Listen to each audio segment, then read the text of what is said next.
You see Shreya's images. She brings us these images right outside the British High Commissioner's residence in Delhi. That what once stood several barricades to protect the British High Commissioner, personal security, area security, really being treated like VVIPs. At this point, we see this security downgrade.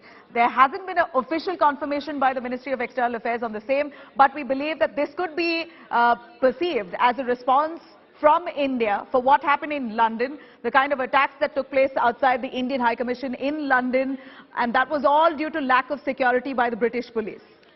Definitely can be perceived that way. I just want to say, state a couple of facts, because India Today has broken the story. The first ground report, depicting the apparent downgrade in security by the moving of those barricades, seems to suggest that security has been downgraded. But it's very important to understand also, Nabila, that the Indian government would never do anything to shirk its duty in providing security to the British Embassy or the British Ambassador's house. There is no question of endangering any diplomat's life, because that is something that the Indian administration and the Indian government takes extremely seriously. What I think is happening here is a symbolic message to the United Kingdom. I think this, this sort of cosmetic downgrading of security, if in fact it is that, is to send out a message to the United Kingdom that this is not a one-way street. If India's friendship is taken for granted, if the security of the Indian embassy in London is not paid heed to under the obligations of the British government, then India can do very much the same. This is not an unequal relationship. This is not a relationship where the duties of one are not equal to the duties of the other, and therefore I think that's what's going on here. Because remember, the External Affairs Ministry has not put out an official statement about any kind of downgrade. There is no official confirmation from any side about this. We've been in touch with the British High Commission, the embassy officials as well, and they say they've not heard anything from the External Affairs Ministry. However, they have noticed, and as we've reported, those barricades have been moved not only from the ambassador's house, but also the High Commission, the main High Commission office in Delhi's Chanakyapuri as well. Putting two and two together, this appears to be a little bit of grey zone warfare, if I could call it that. It's messaging, it's mind games, it's a little bit of diplomatic, muscle flexing from India's side without actually going the whole hog and endangering the High Commission or the High Commissioner's office. I think that's what's going on here. It's a little bit of, muscle flexing, it's a little bit of, a diplomatic taunt, basically to drive home the message very, very clearly, Nabila, to the British government, which has been largely silent, I may add, on what happened with the Indian High Commission in London, that if you endanger our people, our diplomats, our assets, our embassy building in London, we are very, very capable of doing the same. But there is a sense of honor in diplomacy, and India, I am absolutely sure, will not do anything to endanger British diplomats or their assets here in Delhi. While Shiv, that said, at the same time, we can't help but ignore that multiple requests put in by the Indian government to ensure security outside the Indian High Commission in London was fully ignored. We know that there were intelligence reports that suggested that there could be attacks like this of such nature. Similar incidents, and this is not the first time that the Indian High Commission in London has been attacked. And for, separatist and extremist elements to have the audacity to pull down the Indian flag right outside the Indian High Commission in full view is shocking. And yet it doesn't appear that the UK has taken security requests by India too seriously. And it appears that India has responded very subtly, without an explanation. Action has been taken.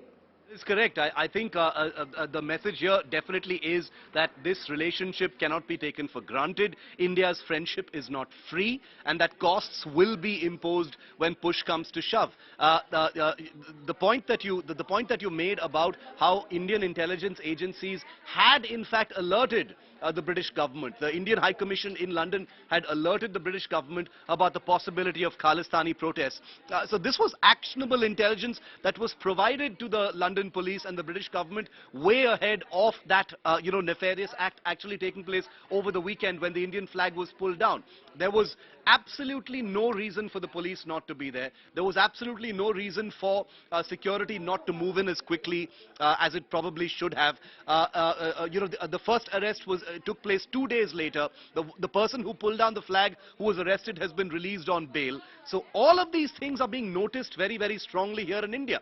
This isn't just a simple act of vandalism. There's a lot of symbolism. There is a lot of sentiment attached to what happened with the Indian embassy in London. And I think the Indian view, the Indian government's view, even though they don't say it openly, is that the British are not acknowledging what a violation this was. Not only by the Khalistanis, but by the British government and the London police. And that is the reason why that anger is manifesting in this apparent tit-for-tat move where barricades have been removed here. But again, I repeat, even though it may be a superficial move, the barricades being removed is something that is visible. It conveys very, very immediately, Nabila, that, the Indian government is not sitting on its hands.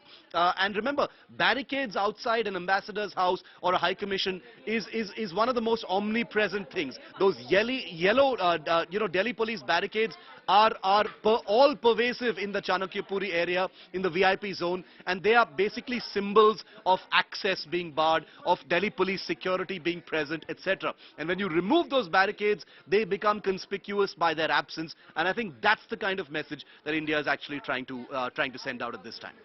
And if you really look at it, Shiv, ambassadors from many other countries, like for example United Kingdom itself to India, do not have that threat perception as in compared to the Indian diplomats currently in the United Kingdom, at least going, looking at the pattern in the last few instances of attack right outside the Indian High Commission, the Indian consulate in various countries, including that of United Kingdom, be it Pakistani elements and now Khalistani elements. Intelligence reports were clearly presented to the British authorities, but yet they fully ignored it. It appears that they do not take India seriously when there's a request being made that there is a security threat, do provide police security presence in front of the High Commission. And at the same time, while that's said, the same British police is highly securing several other embassies, including that of Pakistan. They will have learnt their lesson this time for sure, because I think it's reached a breaking point as far as India's trust and faith and sentiment is concerned. On India's side, the security of embassies and high commissions has been taken with the utmost seriousness. We've seen protests by Tibetan groups, outside the Chinese embassy. We've seen protests by Palestinian groups outside the Israel embassy. We've seen protests by, other communities outside embassies that are inimical to their cause. But at no point has there ever been an act of violence inside an embassy, because Indian security takes that stuff very, very seriously. It is not something that is up for compromise. It's not something that's up for debate. The protection of an embassy asset is something that is accorded the highest priority when it comes to the Delhi police and other security agencies, and that's one of the reasons why there is no shortage of possible violence, as far as Chanakyapuri's embassies are concerned. The Tibetans, the Palestinians, there are so many angry causes where embassies become symbolic areas of protest, but at no point has the Indian security ever allowed things to escalate in a manner. Peaceful protests have been allowed at a certain distance from an embassy, but that's about it. Nobody's gotten anywhere close to an embassy. This time the London police and the British government, despite having that information, allowed that to happen. I'm using the word allowed with responsibility, because they had that prior information and now they must pay the price for it. Yeah, protesters in India don't get so close to the ambassadors here from United Kingdom or other countries, because India has ensured huge security deployment, personal security, they have area security, they have barricades meters away from their offices and home, and they're treated like absolute VVIPs, almost like union ministers. That's the kind of treatment and red carpet that they enjoy, but doesn't seem like that's the same being awarded to their Indian counterparts in their respective countries. But Shiv, thank you very much for joining us on that.